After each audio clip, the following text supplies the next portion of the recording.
menatap pemuda yang tiba-tiba tenang itu, Muse mengerutkan kening dan menggenggam erat pedang di tangannya sambil mengejek dengan dingin.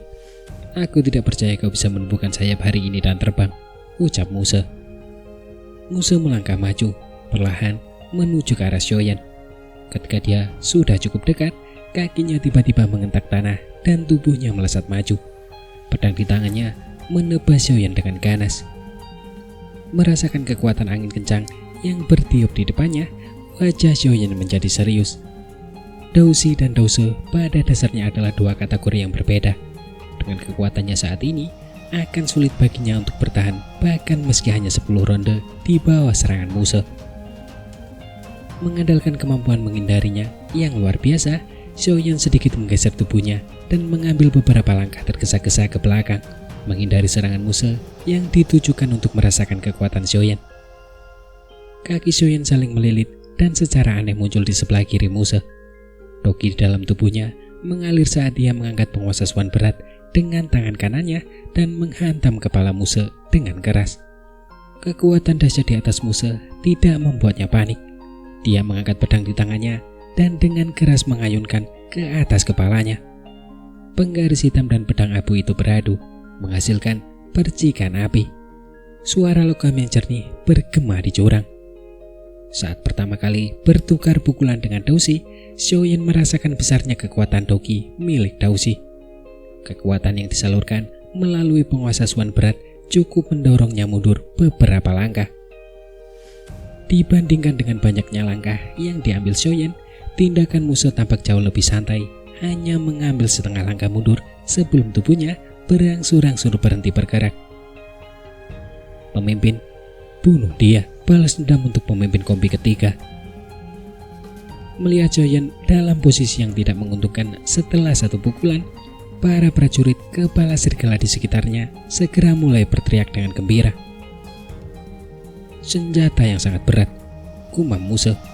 Dengan tatapan terkejut, Muse menatap tajam ke arah penguasa Swan berat di tangan Xiaoyan. Dia menghela nafas dan menggelengkan kepalanya sambil berbicara dengan dingin serta menatap Xiaoyan. "Jika ini semua yang kau miliki, kau harus segera menyerahkan harta karun itu," ucap Muse. Sambil menggerakkan tangannya yang sedikit mati rasa, Xiaoyan menatap Muse dengan mata yang dalam dan dingin. Dia perlahan mengangkat penggaris berat di tangannya dan mengembuskan nafas panjang dan tersendat-sendat. Kemudian, dia menutup matanya di hadapan semua orang. Melihat perilaku aneh Xiaoyan, Muse mengerutkan kening, tidak yakin dengan apa yang coba dilakukannya. Para tentara bayaran di sekitarnya juga tercengang oleh Xiaoyan. Namun, sesaat kemudian, mereka hanya melihat tangan mereka. Tatapan mengejek yang mereka miliki seperti melihat seekor tikus jatuh ke dalam cakar seekor kucing dan menderita kematian yang tak terelakkan. Di mata mereka, tidak mungkin Xiaoyan bisa lolos dari tangan seorang dosi bintang 2 terlepas dari seberapa keras dia berjuang. Saat tatapannya menatap dingin ke arah Xiaoyan yang memejamkan mata, kegelisahan muncul di hati Muse. Apalagi saat ia tiba-tiba merasakan gelombang energi di sekitarnya menjadi lebih dahsyat. Kegelisahan ini langsung muncul di wajahnya. Merasa tidak nyaman, Muse memegang pedangnya dan melangkah hati-hati ke arah Xiaoyan. Dia percaya diri karena perbedaan peringkat mereka. Melihat ekspresi serius Muse, para tentara bayaran di sekitarnya juga mulai merasa ada yang tidak beres. Mereka saling bertukar pandang dan tanpa sadar mengencangkan pegangan pada senjata mereka. Berusaha bersikap misterius. "Mati saja," ucap Muse. Sekali lagi, Muse melangkah maju dan memasuki jangkauan serangannya. Ekspresi mengancam muncul di wajahnya. Tanpa ragu, dia memegang pedang di tangannya dan menebas tenggorokan Xiaoyan. Sudah terlambat. Sepasang mata yang tertutup rapat itu tiba-tiba terbuka saat mulut Xiaoyan mengeluarkan dua kata itu. Penggaris Swan berat di tangannya tiba-tiba terangkat. Panas ekstrim yang berada di bawah kendali Xiaoyan untuk pertama kalinya muncul di permukaan penggaris itu. Gelombang pembelah api. Mengikuti teriakan Xiaoyan di dalam hatinya, energi langit dan bumi di atas jurang tiba-tiba melonjak. Energi yang terlihat mengalir deras ke dalam penguasa Swan berat di tangan Xiaoyan seolah-olah ada sesuatu yang menariknya. Dengan mengalirnya energi yang tak terkendali, panas yang terpancar dari permukaan penggaris wan berat semakin panas.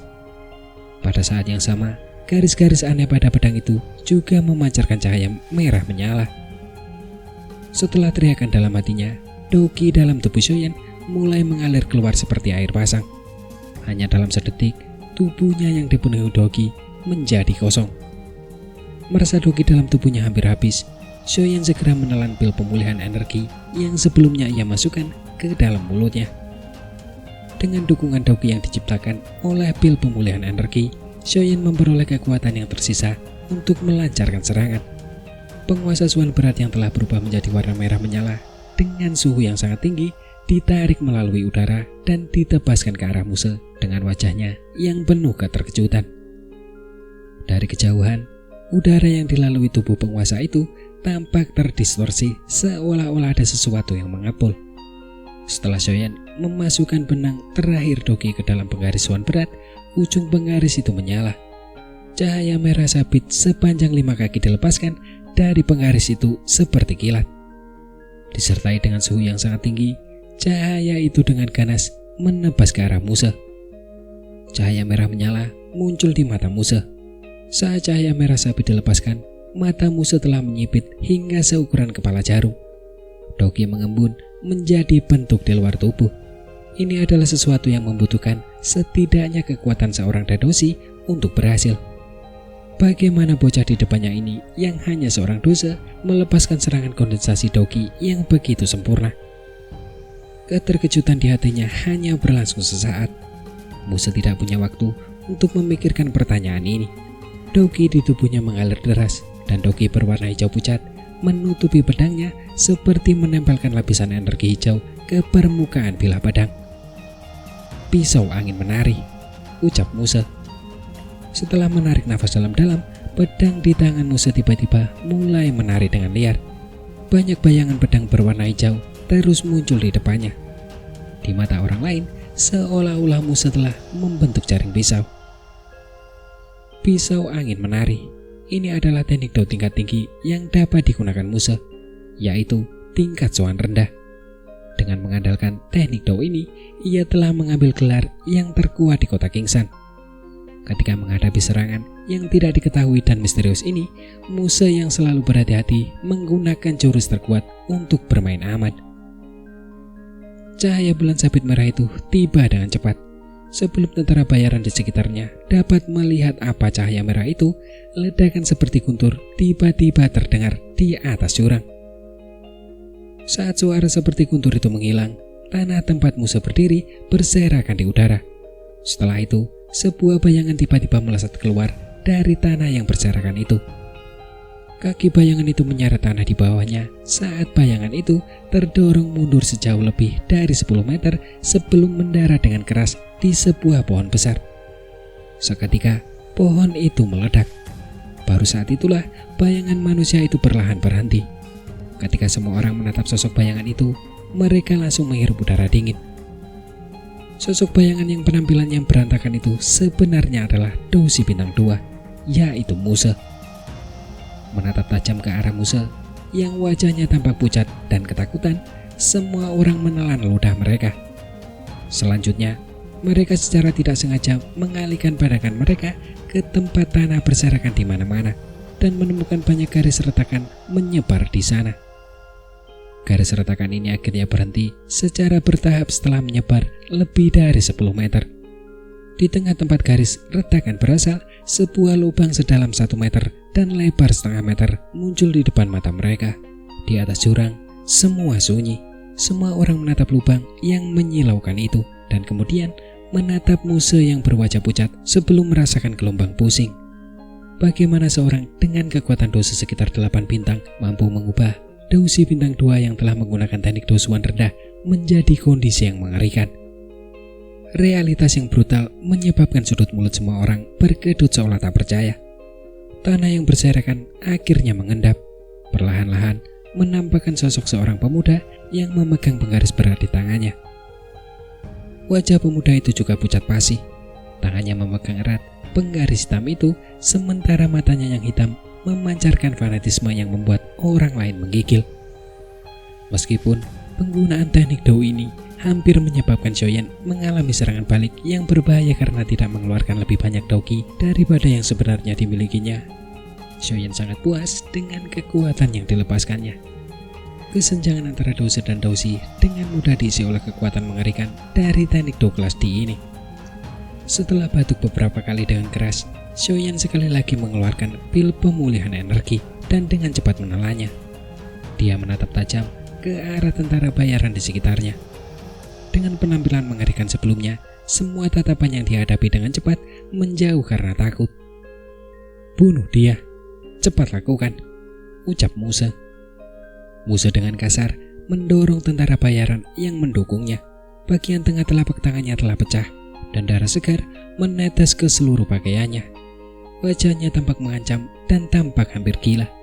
Kekuatan yang ditunjukkan Xiaoyan telah menyebabkan teror muncul di hati pemimpin tentara bayaran yang berpengalaman ini. Dengan usianya yang masih muda, Xiaoyan telah menunjukkan kecepatan pertumbuhan yang luar biasa. Selain itu, ia memiliki teknik Dou yang misterius namun sangat kuat. Musuh seperti ini adalah mimpi buruk semua orang. Jika ada obat yang dapat mengembalikan apa yang telah dilakukannya, Muse lebih suka tidak memprovokasi pemuda misterius ini. Tentu saja, obat semacam itu tidak ada di dunia ini. Oleh karena itu, ketakutan dari hati Muse secara alami berubah menjadi niat membunuh yang pekat. Hanya dengan membunuh Xiaoyan, dia bisa menemukan kedamaian. Pada saat ini, Muse bahkan rela meninggalkan harta yang dimiliki Xiaoyan. "Bunuh dia, dia sudah kehabisan tenaga," teriak Muse dengan sekuat tenaga. Mendengar perintah pemimpinnya, para tentara bayaran di sekitarnya yang ragu-ragu hanya bisa menggenggam erat senjata mereka dan dengan hati-hati saat mereka maju ke arah Xiaoyan. "Kau harus mati hari ini," teriak Muse dengan suara mengancam sambil menatap tajam ke arah pemuda yang berdiri di tepi tebing. "Maaf, tapi aku khawatir kau tidak akan mendapatkan apa yang kau inginkan," ucap Xiaoyan. Xiaoyan mendongak, menatap wajah Muse yang berubah menjadi ekspresi menyeramkan. Tubuhnya sedikit gemetar saat sayap elang ungu hitam selebar beberapa meter tiba-tiba muncul dari punggungnya. Ketika mereka melihat sayap elang di punggung Xiaoyan, semua orang sekali lagi tercengang. Sepasang sayap di punggung Xiaoyan mengepak dan tiba-tiba ia melompat ke jurang. Di bawah tatapan semua orang yang tercengang, Xiaoyan mengepakkan sayapnya beberapa kali saat ia terbang tidak beraturan menuju tebing di sisi lain. "Aku akan mengingat apa yang kau lakukan hari ini, dan pasti akan membalasnya di masa depan," ucap Xiaoyan. Punggung lelaki muda itu menghilang dalam kegelapan, tetapi tawanya yang datar dan dingin terus bergema di udara. Sambil mengendalikan tubuhnya yang terhuyung-huyung, Xiaoyan gemetar ketakutan saat ia terbang puluhan meter melintasi jurang dalam. Ketika ia mencapai sisi lain, ia bahkan tidak punya waktu untuk turun sebelum tubuhnya memberitahu bahwa ia kehabisan Dou-Ki, dan ia dengan cepat menarik kembali sayap di punggungnya. Seketika di udara, sosok seorang itu menjerit memilukan sebelum jatuh dalam garis lurus ke padang rumput yang lembut. Tubuhnya yang sudah mencapai batasnya sekali lagi mengalami kerusakan akibat terjatuh yang menyebabkan Xiaoyan pingsan dan akhirnya kehilangan kesadaran. Baru setelah Xiaoyan kehilangan kesadaran, ia lalu keluar dari cincin. Sambil menatap Xiaoyan yang compang-camping, dia tidak bisa menahan diri untuk menggelengkan kepalanya karena tidak berdaya. Dengan kedua tangannya, dia menopang Xiaoyan sebelum perlahan bergerak menuju bagian terdalam dari pegunungan binatang ajaib. Sampai-sampai menggunakan teknik Dou dengan paksa. Sungguh orang yang gegabah, gumam Yalau. Dalam kegelapan tidurnya, Xiaoyan samar-samar merasakan bahwa seluruh tubuhnya seperti terendam dalam cairan dingin. Aliran demi aliran energi yang lembut dan sejuk masuk ke dalam tubuhnya melalui pori-pori yang tak terhitung jumlahnya dan mengalir pelan ke dalam tubuhnya. Energi itu secara bertahap mendapatkan kembali jalur Qi-nya, karena penggunaan Dou-Ki yang berlebihan telah mengakibatkan jalur Qi-nya sedikit rusak. Setelah jalur Qi dan daging diperbaiki ke keadaan aslinya, energi lembut yang mengalir dalam tubuh mengikuti jalur Qi, berputar dan berputar hingga akhirnya mengalir ke pusaran Dou-Ki yang terletak di perut bagian bawah. Dengan masuknya energi baru secara tiba-tiba, pusaran Ki yang awalnya berputar lambat tiba-tiba berputar lebih cepat, seolah-olah telah diberi tenaga baru. Mengikuti percepatan pusaran Ki, energi yang mengalir di jalur Ki dengan cepat menyerbu menuju pusaran Ki. Bahkan setelah pusaran Ki telah menyedot semua energi di jalur Ki, ia tidak menghentikan hisapannya yang rakus. Setelah berputar cepat beberapa putaran, gaya tarik yang lebih dahsyat terpancar dari dalam pusaran. Seketika, semakin banyak energi lembut dalam cairan aneh yang mengelilingi tubuh Xiaoyan tersedot ke dalam tubuhnya sebelum disempurnakan di jalur Ki dan dituangkan ke dalam pusaran Ki yang perlahan meluas. Proses penyerapan tanpa akhir ini terus berlanjut dalam kesadaran Xiaoyan untuk waktu yang tidak diketahui. Dia hanya bisa menebak samar-samar berapa lama itu berlangsung. Energi dari luar semakin melemah hingga akhirnya benar-benar menghilang. Baru pada saat itulah dia akhirnya menembus kegelapan kesadarannya dan membuka matanya dengan samar-samar. Yang pertama kali terpantul di matanya adalah sebuah gua yang luas. Di keempat dinding gua, beberapa batu cahaya bulan digantung untuk penerangan. Sambil menggerakkan tubuhnya yang mati rasa, dia mendengar suara dari air. Sambil menundukkan kepalanya ke bawah untuk melihat, dia menemukan bahwa tubuhnya berada di sebuah lubang kecil yang terbuat dari batu. Lubang ini telah terisi dengan air jernih, namun dari sedikit warna hijau yang tertinggal di dalam air, kemungkinan besar air ini bukan dari sumber air alami. Sambil mengayunkan telapak tangannya di dalam air selama beberapa saat, Xiaoyan menyadari bahwa ada energi yang kuat dan murni dalam cairan hijau muda itu. Dia mengambil sedikit cairan itu di tangannya dan menciumnya. Agak terkejut, dia berkata dengan lembut, "Ini air obat," ucap Xiaoyan. "Itu memang air obat. Butuh waktu setidaknya 3 atau 4 hari bagiku untuk membuat kolam kecil berisi cairan pemulihan jiwa untukmu." Sebuah suara tua terdengar dari luar gua saat sosok ilusi Yalau melayang masuk seperti hantu. Dia datang ke sisi lubang batu kecil saat Yalau memeriksa Xiaoyan saat ini. Dengan ekspresi puas muncul di matanya, dia berkata, "Awalnya aku pikir bahwa kamu akan beristirahat selama setengah bulan untuk pulih. Namun, hanya dalam 5 hari, kamu tidak hanya pulih sepenuhnya, tetapi juga berhasil menemukan keberuntungan di balik kemalangan ini dengan menyentuh ambang dosa bintang 7. Melihat kondisimu saat ini, mungkin dengan beberapa hari pelatihan lagi, kamu seharusnya bisa mencapai level dosa bintang 7, ucap Yalau. "Aku sudah pingsan selama 5 hari, ucap Xiaoyan. Kata-kata Yalau menyebabkan mata Xiaoyan terbuka karena terkejut saat dia berseru. Yalau mengangguk sambil melirik Xiaoyan sebelum mengerutkan kening dan menegur muridnya. "Dasar bocah nakal, kau jelas bisa langsung menggunakan sayap awan ungu untuk melarikan diri. Tetapi kau ngotot pamer dengan menggunakan teknik Dao kelas D secara paksa. Kalau bukan karena bantuanku mengaktifkan sayap awan ungu, aku khawatir kau bahkan tidak akan punya kekuatan untuk melarikan diri," ucap Yalau. Sambil tersenyum canggung, Xiaoyan tertawa getir tanpa daya sebelum berkata, "Baiklah, aku akui bahwa aku benar-benar ingin mencoba teknik Dao kelas D untuk melihat apakah itu bisa mengalahkan Daoshi. Itu sebabnya aku mengambil resiko dan bertahan," ucap Xiaoyan. "Kau menyebutnya apa yang kau gunakan sebagai teknik Dao kelas D? Jangan mempermalukan kemampuan itu lebih jauh lagi." Bibir Yalau melengkung saat dia berkata sambil memutar matanya ke arah Xiaoyan. Sambil tersenyum malu, Xiaoyan tidak lagi berani membantah lebih jauh. Memalingkan pandangannya untuk menyapu seluruh gua, dia bertanya, "Saat ini kita seharusnya berada di dalam area pegunungan binatang ajaib, kan?" ucap Xiaoyan. "Benar, ini adalah tempat yang aku pilih dengan cermat. Semua binatang sihir tingkat tinggi di sekitar sini sudah aku bersihkan. Kau bisa berjalan hingga 100 meter dari tempat ini, tetapi kau tetap harus berhati-hati terhadap binatang sihir yang mungkin masuk secara acak. Di tempat ini, binatang sihir manapun bisa dengan mudah membunuhmu dengan sekali tebasan," ucap Yalau mengingatkan sambil menganggukkan kepalanya. Sambil menganggukkan kepalanya tak berdaya, tanda mengerti, Xiaoyan perlahan berdiri dari lubang batu kecil itu sebelum mengambil pakaiannya di satu sisi dan segera memakainya. berapa lama kita akan tinggal di sini?" ucap Shoyan sembari melompat turun dari atas lubang. Jumlah dauki yang melimpah di tubuhnya membuatnya agak bersemangat. Dengan penuh semangat meninjau udara, dia menoleh untuk bertanya, "Sampai kau menjadi dausi?" Yalo menjawab sambil mengembalikan cincin penyimpanan Shoyan. "Selama periode waktu ini, kamu bisa tenang saat berlatih di sini.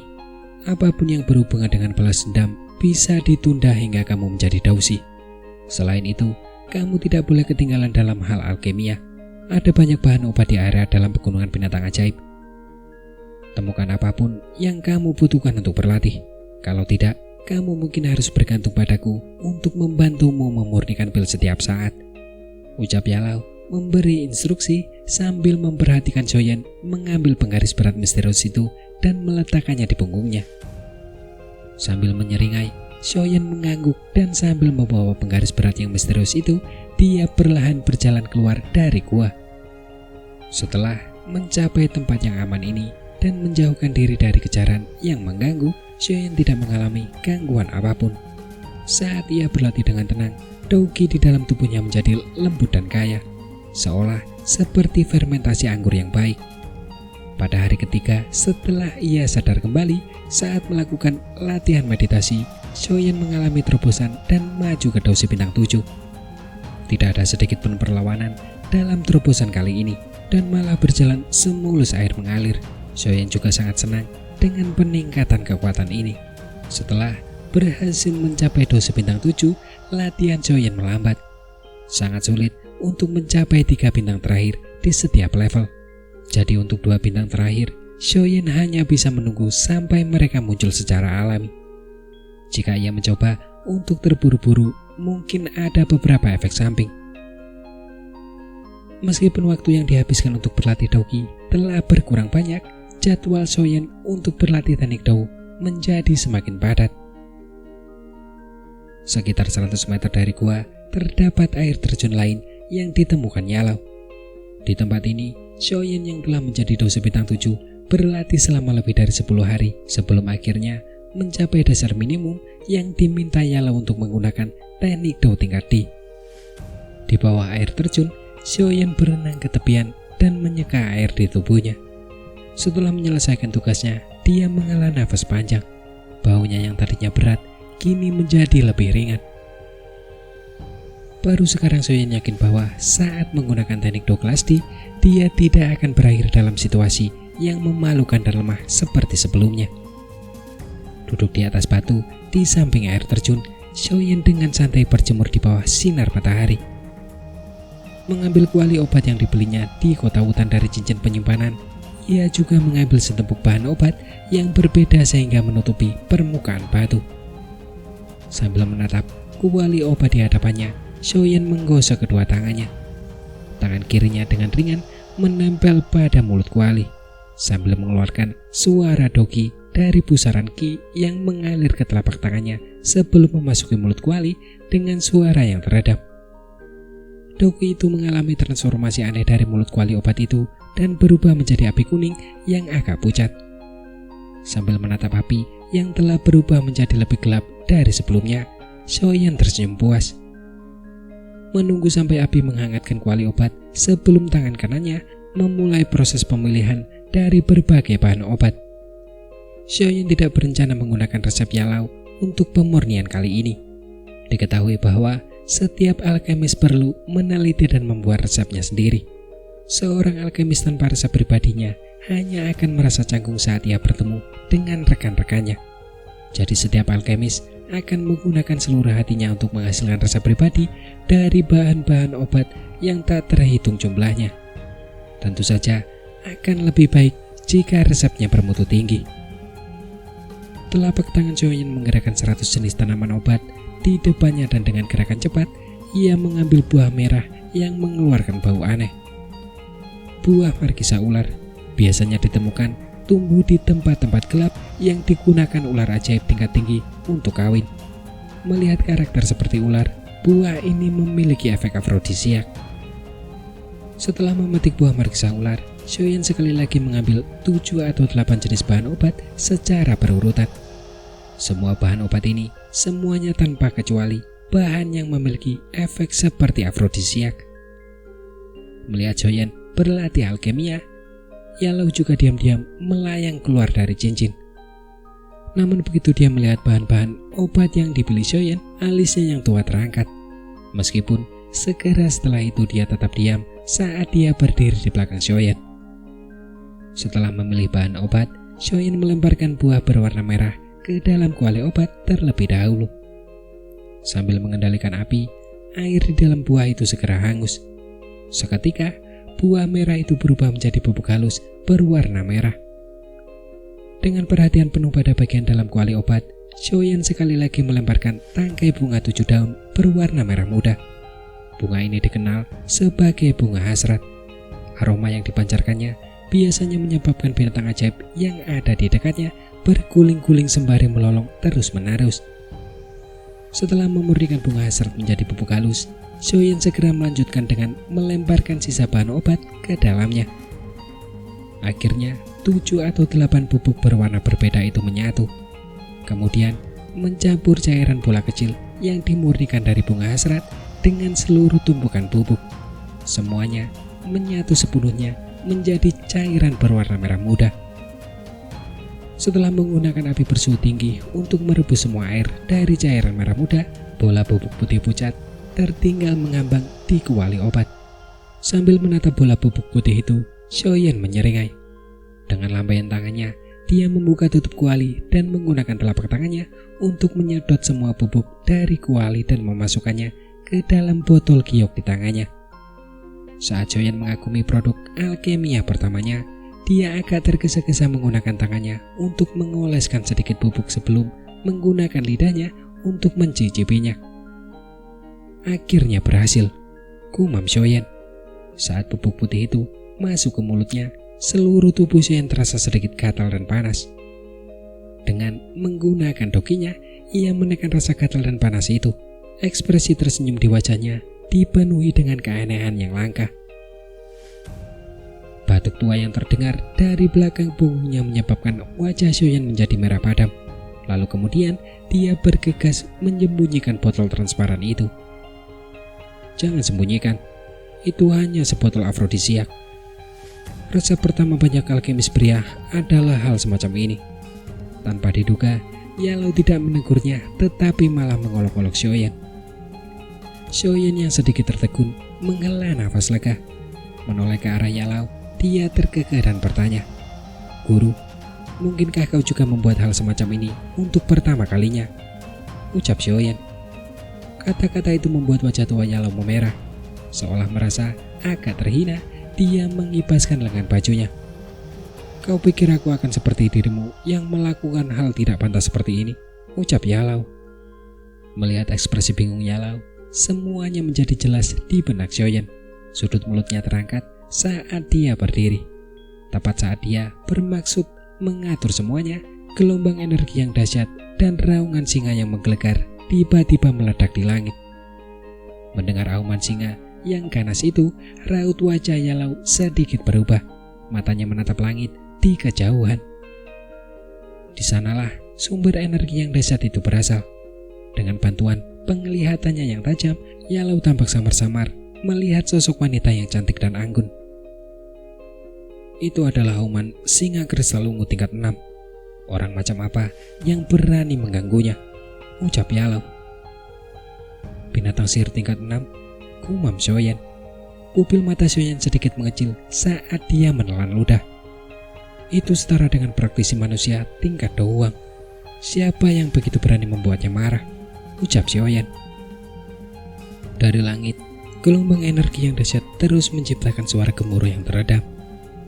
Meskipun Soyen berada jauh dari tempat pertempuran itu terjadi, telinganya mulai terasa tidak nyaman. Soyen memusatkan perhatiannya pada cakrawala di kejauhan, di mana kilatan cahaya hijau dan merah tampak memenuhi udara. Awan putih nampak diwarnai dengan gradasi dari kedua warna tersebut. Suara gemuruh lain terdengar di telinga Soyen, serta membuatnya menelan ludah. Tekanan dari energi di langit benar-benar membuat kakinya menggigil. Apakah ini pertarungan antara dua makhluk kuat? Xiaoyan bergumam dalam mulutnya. Ini adalah pertama kalinya dia menyaksikan kekuatan yang mengerikan dari pertempuran tingkat ini. Dia merasa bahwa dirinya di masa lalu hanyalah seekor katak dalam sumur. Baru sekarang dia akhirnya mengerti bahwa catatan dalam buku-buku yang menggambarkan satu orang menghadapi 10.000 lawan bukanlah sekedar legenda. Berdiri di samping Xiaoyan, Yalao mengerutkan alisnya dan mengamati pertempuran yang terjadi di cakrawala dari kejauhan. Lalu bergumam pada dirinya sendiri. Wanita itu seharusnya manusia. Mengapa dia datang jauh-jauh ke pegunungan binatang ajaib dan bertarung dengan singa kristal ungu? Kenapa? Apa kau merasa terkejut? Ucap Yalao tiba-tiba bertanya sambil tersenyum saat dia memiringkan kepalanya dan melihat Xiaoyan yang menggigil. Sambil menganggukkan kepalanya dengan susah payah, Xiaoyan tersenyum pahit. Hanya setelah menyaksikan pertarungan mereka, aku mengerti bahwa pertarungan yang telah kulakukan bukanlah apa-apa, ucap Xiaoyan. Aku sudah mengatakan bahwa benua Dogi sangat besar, bahkan ada sejumlah orang yang lebih kuat dari seorang praktisi Douhuang. Kau memiliki potensi. Ketika kau akhirnya melangkah ke tingkat itu, kau secara alami akan menyadari bahwa dunia ini sangat menarik, ucap Yalao sembari tertawa. Meskipun kekuatan yang digunakan dalam pertempuran ini sangat menakutkan, aku tidak akan terlalu ambisius. Perjalanan ini harus ditempuh selangkah demi selangkah, ucap Xiaoyan tersenyum. Mendengar ini, Yalao sejenak tertegun, namun ia segera tersenyum senang dan mengangguk. Apakah kau ingin pergi ke sana dan melihat pertarungan mereka? Yalao bertanya sambil mengangkat dagunya ke arah pertarungan di kejauhan. Mereka tidak akan menemukan kita kan? Ucap Xiaoyan. Kegembiraan Xiaoyan yang awalnya tampak samar-samar berubah menjadi kekhawatiran saat berbicara. Apa kau meremehkanku? Ucap Yalao, kemudian melambaikan tangannya, mengubah tubuhnya menjadi cahaya yang mengalir dan memasuki tubuh Xiaoyan. Seketika, energi putih pekat melingkari Xiaoyan. Aku akan mengendalikan tubuhmu selama periode waktu ini, ucap Yalao. Begitu dia mengucapkan kalimat ini, sayap awan ungu di punggung Xiaoyan otomatis melebar keluar. Kali ini, sayap awan ungu tidak hanya lebih dari 1 meter panjangnya, tetapi juga memiliki cahaya berwarna ungu yang mengalir di permukaannya, sangat tampak jelas dan misterius. Energi putih pekat perlahan-lahan menyelimuti cahaya ungu pada sayap dan menyembunyikan cahaya terang yang menyilaukan. Ayo pergi. Hari ini aku akan membawamu untuk melihat apa yang disebut orang yang benar-benar kuat, ucap Yalao tersenyum tipis sambil mengepakkan sayap awan ungu dan perlahan mengangkat tubuh Xiaoyan ke udara. Sepasang sayap itu mengepak lagi, mengirim Xiaoyan melesat rendah ke medan perang. Melihat bayangan pohon-pohon yang kabur di bawahnya, Xiaoyan begitu gembira hingga wajahnya tampak sedikit memerah. Dengan bantuan sayap awan ungu, kecepatan Yalao saat ini jauh lebih cepat daripada saat di kota hutan. Kenikmatan terbang dengan kecepatan tinggi memberi Xiaoyan dorongan untuk menghadap langit dan berteriak. Xiaoyan terbang dengan kecepatan tinggi di sepanjang tajuk hutan dan setelah 10 menit akhirnya berhenti mendekati tempat pertarungan. Tekanan yang dipancarkan dari gelombang energi yang luar biasa itu membuat jantung Xiaoyan bergetar meskipun berada di bawah perlindungan Yalao. Xiaoyan akhirnya berhenti kurang dari 100 meter dari pertempuran di langit. Xiaoyan menggunakan perlindungan hutan besar dan mendarat di atas pohon besar. Di sini, Xiaoyan dapat dengan jelas melihat pasangan yang sedang bertarung di langit. Melihat dari jarak dekat, Xiaoyan sekali lagi merasakan keganasan dan ketangguhan seorang Douhuang. Di langit, warna hijau dan merah menyelimuti hampir separuh cakrawala, serta menghasilkan gambar yang spektakuler. Pandangan Xiaoyan pertama-tama menyapu binatang ajaib yang sangat besar di langit. Binatang ajaib itu memiliki tubuh raksasa yang panjangnya 7 atau 8 meter. Permukaan tubuhnya ditutupi oleh lapisan kristal berwarna ungu yang memantulkan sinar matahari dan menyinarinya ke segala arah. Kepala binatang ajaib itu adalah kepala singa yang tampak menyeramkan dengan sepasang mata binatang merah darah yang memancarkan cahaya ungu yang aneh dan mulut besar yang ditutupi taring. Di bagian atas kepala binatang itu terdapat tanduk berbentuk heliks merah menyala dengan gugusan api berwarna ungu yang bergerombol di sekitarnya. Sepasang sayap berwarna ungu tumbuh dari bagian belakang tubuh singa itu. Ketika mengebak, banyak gugusan api kecil tersapu ke segala arah bagaikan penyembur api. Keempat cakarnya yang kasar dan kuat juga ditutupi dengan lapisan kristal ungu. Setiap kali mereka melangkah turun, mereka akan menyebabkan udara kosong berguncang, memperlihatkan kekuatan besar yang sulit dibayangkan. Binatang ajaib besar itu berdiri di udara, sementara tekanan tak berbentuk turun dari langit, menyebabkan jiwa Xiaoyan bergetar. Apakah ini singa kristal ungu yang legendaris? Xiaoyan bergumam lirih sambil mengamati binatang ajaib yang memperlihatkan keindahan sekaligus kehancuran. Xiaoyan menggelengkan kepalanya karena rasa takjub yang dirasakannya terhadap singa kristal ungu. Ia kemudian mengalihkan pandangannya ke orang yang menantang singa kristal ungu. Seorang wanita, gumam Xiaoyan. Ketika tatapan Xiaoyan pertama kali menyapu tubuh yang proporsional dan indah itu, dia terkejut. Dia tidak menyangka bahwa orang kuat yang berani bertarung dengan singa kristal ungu sebenarnya adalah seorang wanita.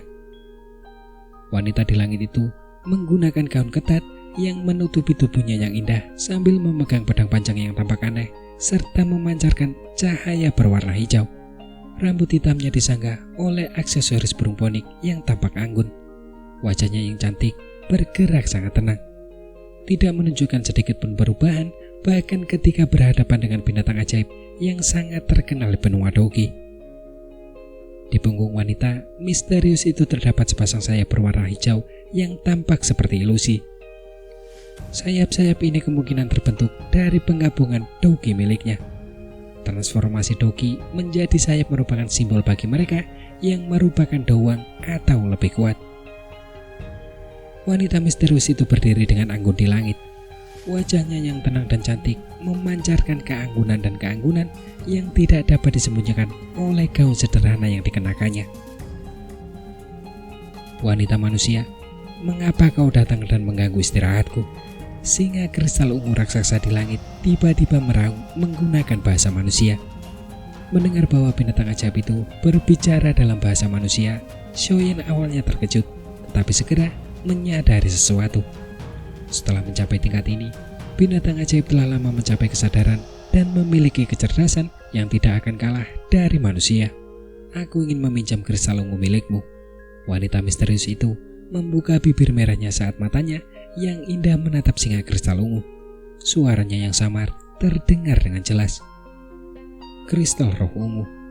Aku hanya bisa menjatuhkannya sepotong kecil setiap 20 tahun. Siapa kau hingga bisa memintanya?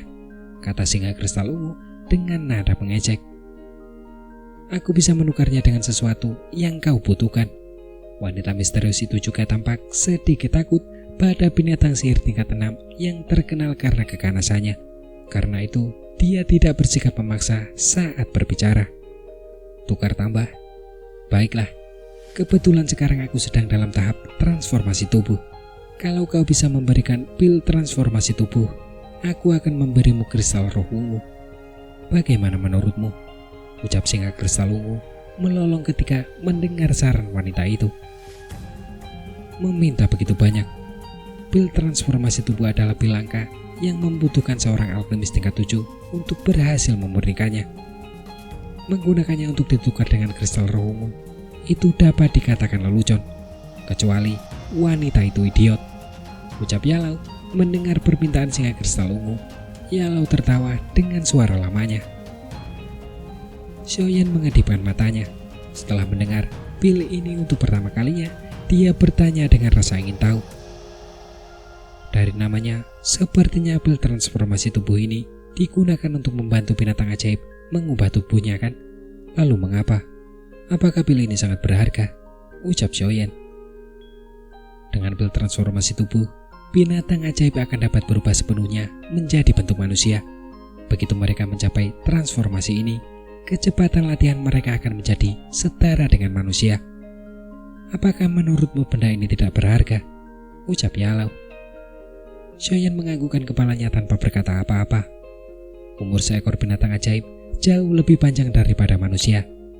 Meskipun ada beberapa pil aneh yang dapat memperpanjang umur seseorang, tetapi jika dibandingkan dengan binatang ajaib, terutama yang berpangkat tinggi, umur manusia sangatlah pendek. Membayangkan saja binatang ajaib berpangkat tinggi yang telah berhasil bertransformasi dan berlatih terus-menerus selama 100 tahun atau 80 tahun akan menjadi pikiran yang menyeramkan. Seperti yang diharapkan Yalau, wanita misterius itu mengerutkan kening dan menggelengkan kepalanya setelah mendengar permintaan singa kristal ungu. Dengan suara lembut, dia berkata, "Maaf, hanya ada beberapa orang di Kekaisaran Jama yang memiliki sesuatu seperti bel transformasi tubuh. Tetapi jika kamu bersedia, aku dapat menggunakan 3 inti monster peringkat 5 dan metode Ki kelas 1 tinggi dan teknik Dao yang dapat kamu latih untuk bertukar denganmu," ucap wanita itu. "Aku tidak tertarik. Jika kamu tidak bisa menghasilkan pil transformasi tubuh, maka kamu harus meninggalkan pegunungan binatang ajaib." Singa kristal ungu menggelengkan kepalanya yang besar dan tidak ragu untuk menolak pernyataan wanita misterius itu. Sambil mendesah pelan, wanita misterius itu perlahan mengangkat pedang panjang yang tampak aneh di tangannya dan berkata tanpa daya, "Jika seperti ini, maka aku harus menggunakan kekuatan," ucap wanita itu. "Manusia memang selalu seperti ini," ucap singa kristal ungu. Melihat tindakan wanita misterius itu, singa kristal ungu langsung tertawa terbahak-bahak. Beberapa saat kemudian, tawanya akhirnya mereda dan suaranya kembali dingin. "Aku tahu kau juga seorang Dohuang, tetapi jika kita benar-benar bertarung, akan menjadi pertanyaan nyata apakah kau bisa keluar dari pegunungan binatang ajaib hidup-hidup," ucap singa kristal ungu. "Kau tidak perlu khawatir tentang itu." Wanita misterius itu menjawab dengan acuh tak acuh sambil mengangkat tangannya dengan lembut. Saat dia melakukannya, gumpalan kecil tornado berwarna hijau tiba-tiba muncul di udara. Awalnya, tornado itu hanya selebar 2 meter, tetapi sesaat kemudian, tornado itu mulai mengembang dan berubah menjadi tornado besar yang lebarnya lebih dari 100 kaki. Di antara langit dan tanah, tornado hijau itu menderu dan berputar, terus-menerus mencabut pohon-pohon besar di tanah. Angin kencang itu dengan cepat menghancurkan pohon-pohon, memenuhi udara dengan tanah serta pohon yang berterbangan. Pegunungan binatang ajaib bukanlah wilayah kalian para manusia. Kalian tidak berhak bersikap begitu arogan, ucap singa kristal ungu sembari mengamati tornado besar yang semakin besar dan menggeram. Dari mulutnya yang besar, suara gemuruh yang dalam bergema di seluruh pegunungan. Setelah auman singa itu, kristal di tubuhnya bersinar terang. Dalam sekejap mata, api ungu yang ganas keluar dengan ganas dari tubuhnya. Api ungu itu perlahan-lahan berputar ke atas dan akhirnya membentuk pilar ungu besar yang melesat ke langit. Panas yang menyengat menyebabkan Shoyan yang berada 1 kilometer jauhnya berkeringat tanpa henti. "Sungguh kondisi yang menakutkan," Shoyan berkata dengan datar sambil menyeka keringat di dahinya dan menatap tornado besar dan pilar api di kejauhan dengan kagum. "Guru, menurutmu siapa yang akan menang?" Setelah menyeka keringatnya sekali lagi, Shoyan bertanya dengan suara lembut. Pada tahap ini, biasanya sulit untuk membunuh lawan dalam satu pukulan kecuali jika seseorang memiliki kartu truf yang sangat kuat. Mengenai siapa yang akan menang atau kalah, aku tidak dapat mengatakan dengan pasti. Semuanya akan diketahui setelah pertarungan berakhir, ucap Yalau menjawab sambil tersenyum. Shoyan menggelengkan kepalanya tanpa daya. Tiba-tiba, dia mengangkat kepalanya, memperhatikan suasana yang menegangkan dan berbisik. "Pertarungan akan dimulai," gumam Shoyan.